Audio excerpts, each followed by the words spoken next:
a propósito de el problema que tenían, y digo ya en pasado tenían, porque hay una decisión del gobierno de resolverlo.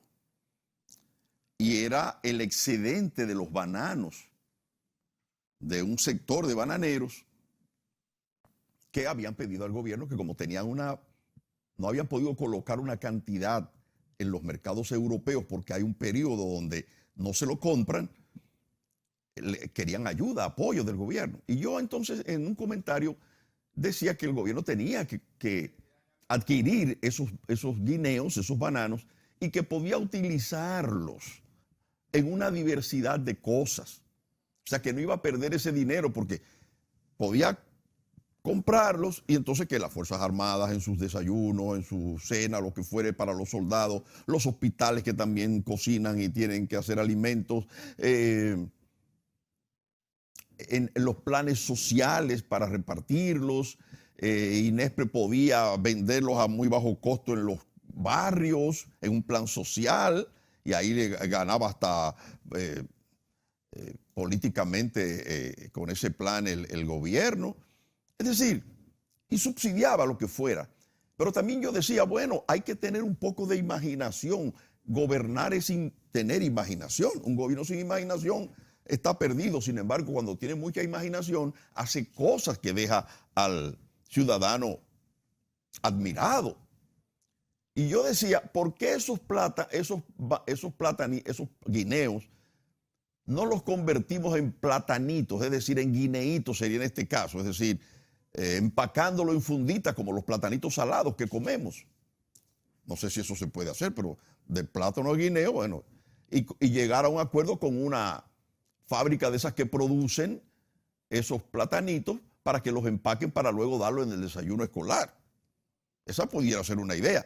Pero entonces resulta que hay otra idea expuesta por un clúster de productores de frutas. Y es que esos guineos al madurar se pueden convertir en una especie de fruit punch.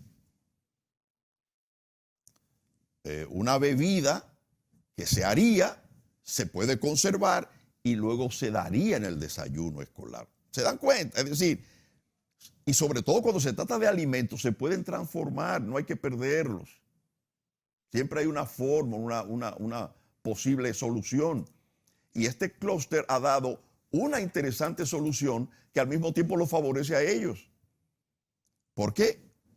Esto se procesaría, se haría ese jugo de guineo junto con otras frutas posiblemente, y ahí tenemos un rico en vitaminas bebida para nuestros estudiantes y no pierden los bananeros, los productores, el gobierno los apoya y se saca el costo hasta posibles ganancias, porque como el jugo tiene un valor agregado, hasta se pudiera vender fuera del desayuno escolar en el mercado. De manera que felicito a este clúster de productores, a ver cómo se llama exactamente, clúster de productores y procesadores de frutas dominicanas, Profudón. Dice que hay un mercado alternativo y seguro para esa problemática del banano que está registrando el país mediante el uso de esta fruta para producir un novedoso mix o fruit punch que se serviría a los estudiantes en el desayuno escolar. Hay que tener creatividad, imaginación. Ese era un problema que yo siempre vi que eso puede tener una solución. Y entre las que el gobierno tiene y esta sugerencia que me parece magnífica, está enviándose el mensaje de que podemos resolver los problemas si nos unimos, si hay ideas y hay buena voluntad.